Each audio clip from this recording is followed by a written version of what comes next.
Hello दोस्तों, नमस्ते, अस्सलाम वालेकुम। जिस भी भाषा में आप मुझसे जुड़ाव महसूस करते हों, उस भाषा के साथ आपके अपने चैनल हिंदी क्लासेस में मैं शब्बो खान सादर स्वागत और अभिनंदन करती हूं और आशा करती हूं कि आप सभी बहुत अच्छे होंगे, अपनी पढ़ाई सुचारू रूप से कर रहे होंगे। जैसा कि आप सभी अपनी स्क्रीन पर देख रहे होंगे, आज मैं आपके लिए हिंदी भाषा से संबंधित एक महत्वपूर्ण वीडियो लेकर आई हूँ और यहाँ किसी एग्ज़ाम के मुताबिक बिल्कुल नहीं है। यह हर एक उस छात्र के लिए है जो चाहे वो 10वीं में पढ़ता हो, चाहे 12वीं में पढ़ता हो, चाहे 11वीं में पढ़ता हो, चाहे किसी वनडे एग्ज़ाम की प्रिपरेशन कर रहा हो। जिस भी एग्ज़ाम में हिंदी भाषा, हिंदी व्याकरण आती हो, यह हर उस छात्र के लिए महत्वपूर्ण क्लास होगी। यह जो हमारी आज व्याकरण की पहली क्लास है, यह हिंदी व्याकरण का जो वर्णमाला है उससे संबंधित कुछ इसमें महत्वपूर्ण तथ्य हैं जिन पर हम परिचर्चा करेंगे और ऐसे ही हम आगे सीरीज़ इसका भाग 1 भाग 2 लेकर आती रहूँगी और अपना जो हमारा व्याकरण का जो बेसिक जो हमारा व्याकरण होता है या जो एग्ज़ाम में आने वाले क्वेश्चंस होते हैं उन पर हम चर्चा करेंगे और जो महत्वपूर्ण तथ्य हैं उन पर हम विचार विमर्श करते रहेंगे। चलिए, जैसा कि आप अपनी स्क्रीन पर देख रहे हैं, आज हमारा व्याकरण का पहला भाग है और यह जो हमारा है वर्णमाला से संबंधित होगा। और देखिए, आगे बढ़ने से पहले आप चैनल पर अगर नए हैं तो साइड में बने बेल आइकन को प्रेस करें और ताकि आगे आने वाली सभी वीडियोज़ आप तक सबसे पहले पहुँचे। चैनल को सब्सक्राइब करें और अपने महत्वपूर्ण सुझाव मुझ तक कमेंट के माध्यम से ज़रूर पहुँचाएं। देखते हैं हमारा क्या है व्याकरण में। देखिए, पहला तो व्याकरण का जो हमारा शब्द है, व्याकरण का मतलब क्या होता है। व्याकरण जो बना है हमारा वी प्लस आ प्लस करण से बना है, जिसमें वी हमारा क्या है उपसर्ग है या वी, और इस वी का मतलब होता है विशेष। वी मतलब है विशेष, ध्यान रखें, वी का मतलब क्या है यहाँ पर विशेष। आ भी हमारा उपसर्ग है एक, ठीक है, और आ का मतलब होता है चारों ओर तक या पर्यंत। चारों ओर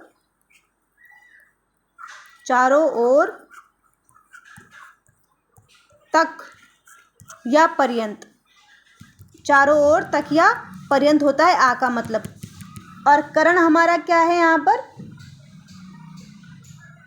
मूल शब्द है करण, ठीक है, आप इसको जानते रहें। आगे देखिए, अब जो हमारा वी हो गया, आ हो गया और करण हो गया, इसमें वी उपसर्ग हो गया, आ उपसर्ग हो गया, का जो करण जो है ये हमारा मूल शब्द हो गया इसके अंतर्गत। और इसमें करण में भी अन क्या है इसके अंतर्गत, अन धातु है, इसके अंतर्गत अन प्रत्यय है, ठीक है। अन जो इसमें क्या है होगा, अन प्रत्यय बनेगा और इसके अंतर्गत हमारी क्री धातु आएगी, ठीक है, क्री धातु आएगी। ध्यान रखते रहें और अगर आप चाहें तो इसे नोट भी करें, साथ में कॉपी पेन लेकर आप क्लास को देखें। जो भी इम्पोर्टेंट तथ्य हो, बिंदु हो, उनको साथ में नोट करते हुए जरूर चलें।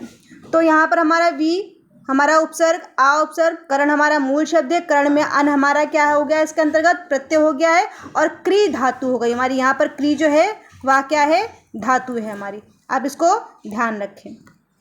आगे देखिए, अब व्याकरण की जो परिभाषा होती है, आप इसको परिभाषा देखें, जो भाषा को नियमों में आबद्ध करता हो। आबद्ध मतलब होता है बांधना, जो भाषा को नियमों में बांधता हो। अब अगर मैं आपसे बोलती हूँ कि कारण, मोहन, जाता, खाता, तो ये इसका कोई अर्थ नहीं निकल रहा है सही से। तो व्याकरण का मतलब क्या होता है कि नियमों में या आबद्ध करता है या नियमों में बांधता है, ताकि जो भी वाक्य बोला जा रहा है वो पूर्ण हमें समझ आए। इसका शाब्दिक अर्थ देखते हैं। शाब्दिक अर्थ इसका क्या है, विशेष रूप से चारों ओर से भाषा को शुद्ध करने वाला, ठीक है, विशेष रूप से चारों ओर से भाषा को जो शुद्ध करने वाला है वह क्या कहलाता है, व्याकरण कहलाता है, या क्या है इसका शाब्दिक अर्थ है। व्याकरण के 3 अंग होते हैं, या 3 तत्व होते हैं, ध्यान रखें। या अंग या तत्व एक ही बात है ये, चाहे व्याकरण के 3 अंग कह लें या व्याकरण के आप 3 तत्व कह लीजिए, या एक ही बात है, ठीक है। तो इनमें 3 तत्व जो हैं वह कौन कौन से हैं? पहला तत्व इसका है वर्ण विचार, दूसरा शब्द विचार और तीसरा क्या है इसका? वाक्य विचार। ये 3 अंग या 3 तत्व हैं व्याकरण के। अब देखिए, इतना समझ लेने के बाद अब हम कहाँ आ जाते हैं? वर्णमाला की तरफ। क्योंकि वर्णमाला को हम वर्णों को जोड़ कर शब्दों को जोड़कर हम किसका? पद को जोड़कर हम किसका करते हैं? वाक्य का निर्माण करते हैं। तो वर्णमाला हमारे क्या है? जो हमारे उच्चारण की, हमारे ध्वनियों का क्या है? एक ग्रुप है, ठीक है, व्यवस्थित ग्रुप है, व्यवस्थित समूह है। क्या है ये? वर्णमाला। तो वर्णमाला क्या कहलाता है? इधर देखिए परिभाषा इसकी वर्णमाला की, कि वर्णों के व्यवस्थित समूह को वर्णमाला कहते हैं। जो व्यवस्थित समूह, अगर वर्णमाला हम उसे नहीं कह सकते कि कहीं पे हमने का लिख दिया, कहीं पे हमने घा लिख दिया, कहीं हमने माँ लिख दिया, ये वर्णमाला नहीं कहलाती है। वर्णमाला क्या होती है? जो एक सीरीज से चलती जाए, जिसमें हमारी छोटा आ से लेकर ज्ञा से ज्ञानी तक जो पूरी सीरीज से चले, वह क्या कहलाएगी? वर्णमाला कहलाएगी। आप ध्यान रखिए, वर्णमाला एक समूह होता है और इसकी परिभाषा क्या है? वर्णों के व्यवस्थित समूह को वर्णमाला कहते हैं। जो एक व्यवस्थित रूप से आगे बढ़े वही क्या कहलाएगा? वर्णमाला कहलाएगा। और हमारी हिंदी की जो वर्णमाला है वह कौन सी वर्णमाला है? हिंदी की देवनागरी वर्णमाला है। कौन सी वर्णमाला है? देवनागरी वर्णमाला है हिंदी की। देवनागरी हमारी हिंदी की देवनागरी क्या है? हमारी हिंदी की लिपि है, ठीक है। जो हमारी देवनागरी लिपि है, जो हमारी हिंदी भाषा है, उसकी लिपि क्या है? देवनागरी लिपि है।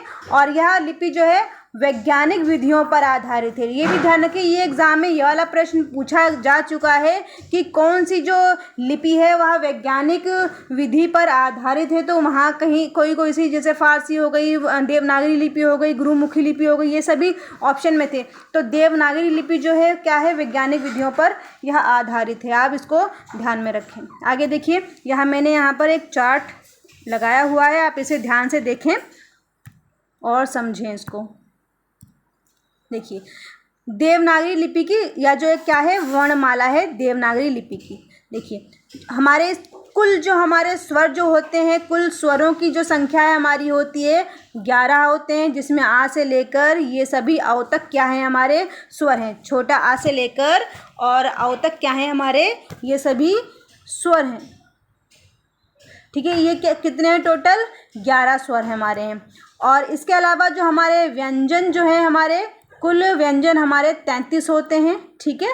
33 व्यंजन होते हैं हमारे कुल, आप इनको ध्यान में रखें, ठीक है। ये कुल कितने होते हैं? 33 व्यंजन होते हैं। और इनको क्या बोला जाता है? स्पर्श व्यंजन। ध्यान रखिए, क्वेश्चन बनता है, ठीक है। स्पर्श व्यंजन या वर्गीय व्यंजन, इनको वर्गीय व्यंजन भी बोला जाता है। ये ध्यान रखें आप, इसे क्या बोला जाता है? वर्गीय व्यंजन। वर्गीय व्यंजन भी इसे बोला जाता है। तो स्पर्श व्यंजन या वर्गीय व्यंजन, ठीक है, ये सभी यहाँ से लेकर यहाँ तक क्या कहलाते हैं? ये 5 हमारे वर्ग होते हैं, जिसमें का वर्ग होता है, चा वर्ग होता है, टा वर्ग होता है, ता वर्ग और पा वर्ग होते हैं। ये 5 वर्ग होते हैं, इन्हें वर्गीय व्यंजन या स्पर्श व्यंजन कहा जाता है। इसके अलावा आप यहाँ देखें, अब ये जो हिस्सा है इसे बोलते हैं हम क्या बोलेंगे इसको हम? आयोग वाह। क्या बोलते हैं इसको हम?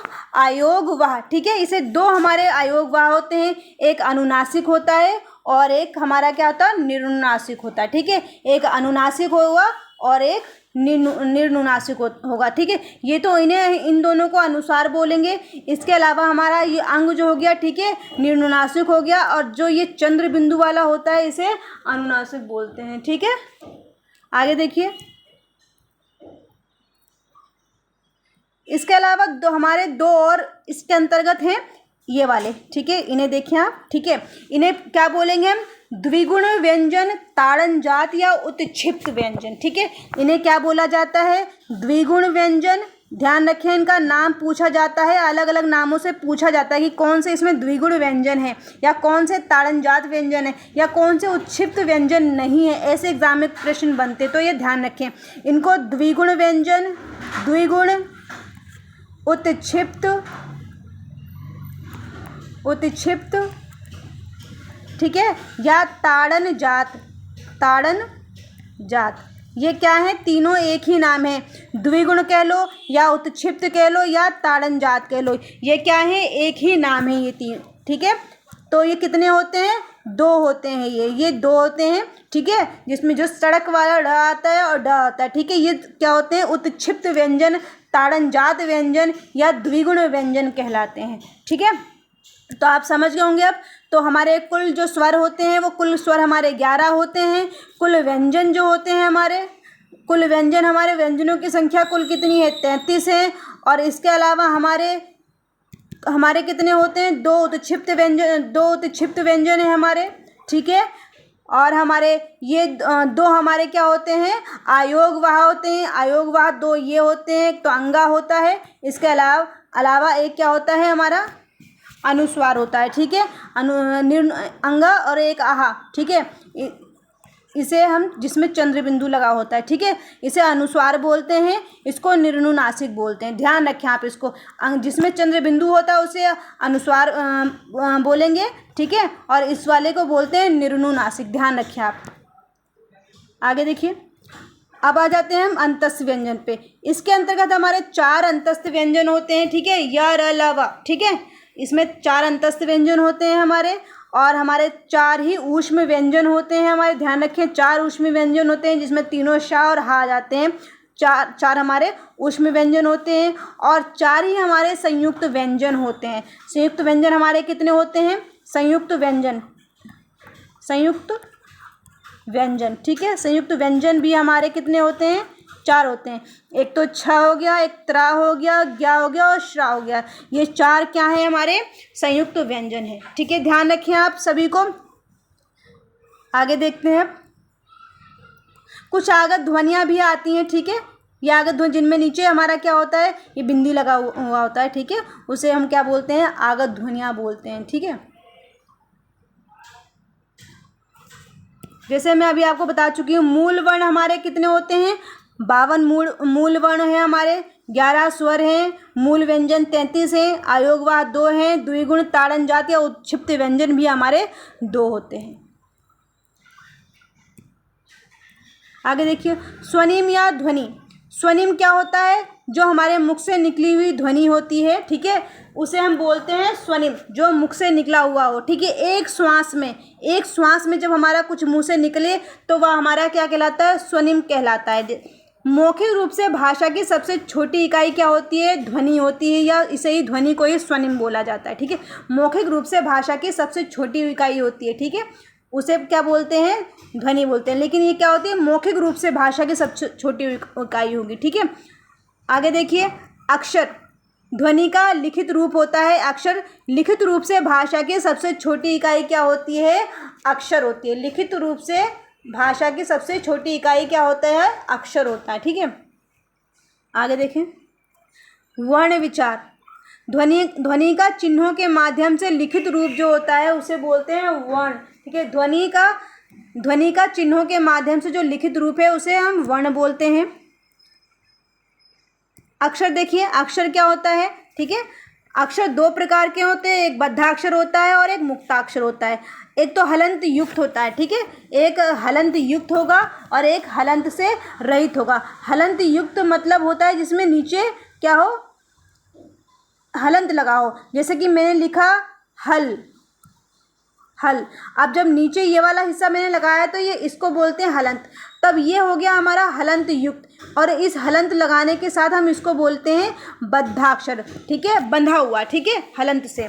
अब जिसमें हलंत नहीं है उसे हम बोलेंगे मुक्ताक्षर। जैसे हमने बोला शब, ठीक है, मग, इसमें हलंत नीचे नहीं है तो ये क्या है, मुक्ताक्षर है। जिसमें हलंत नीचे है वह क्या होगा, बद्धाक्षर होगा।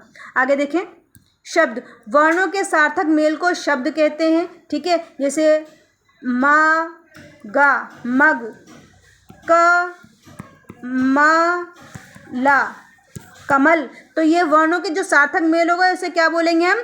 शब्द बोलते हैं। आगे देखें, भाषा की सार्थक रूप से सबसे छोटी इकाई क्या है?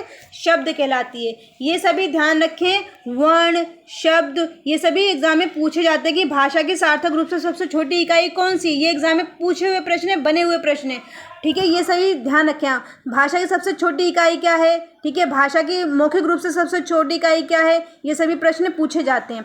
तो भाषा की सार्थक रूप से सबसे छोटी इकाई क्या है? शब्द है। शब्द से बड़े क्या होते हैं? पद कहलाते हैं, ठीक है। उसके बाद क्या आता है? वाक्य आता है। भाषा की सबसे बड़ी इकाई क्या होती है?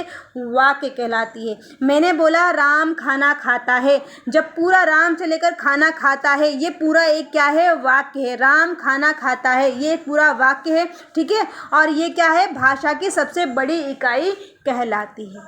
आगे देखें, मात्रा या ग्रेफिन। मात्रा या ग्रेफिन, मात्रा को ही ग्रेफिन बोलते हैं और इस मात्रा को ही समरूप भी बोलते हैं, ठीक है। मात्रा या ग्रेफिन, हमारी जो हिंदी की मात्राएं होती हैं वह कुल मात्राएं जो होती हैं वह होती हैं 10, ठीक है। कुल मात्राएं हमारी 10 हिंदी में होती हैं। जो ये छोटा आ होता है इसकी कोई मात्रा नहीं होती है। इसको छोड़ने के बाद कुल हमारे जो स्वर बचते हैं वह बचते हैं 10, ठीक है। कुल स्वर हमारे 11 होते हैं। आ को निकालने के बाद कुल स्वर जो बचते हैं 10, और स्वरों की ही मात्राएं लगती है। ये ध्यान रखें आप, मात्राएं जो बनती हैं, जो हमारे स्वर होते हैं इनकी ही मात्राएं व्यंजन में लग जाती हैं, ठीक है। तो हमारे कुल जो मात्राएं होती हैं वो 10 मात्राएं होती हैं, ठीक है। आज के लिए इतना ही, वरना क्लास हो जाएगी ज़्यादा लंबी, ठीक है। और क्लास में बने रहने के लिए आप सभी का बहुत बहुत आभार है और आपका अभिनंदन है। और ऐसे ही अपनी क्लासें जुड़े रहें और ज़्यादा से ज़्यादा लोगों को अपनी क्लासें जोड़ें, अपने ग्रुप को, अपने समूह को बड़ा करें। और आप सभी का बहुत बहुत आभार और अभिनंदन है। मिलते हैं अगली वीडियो में, तब तक के लिए धन्यवाद। Bye bye.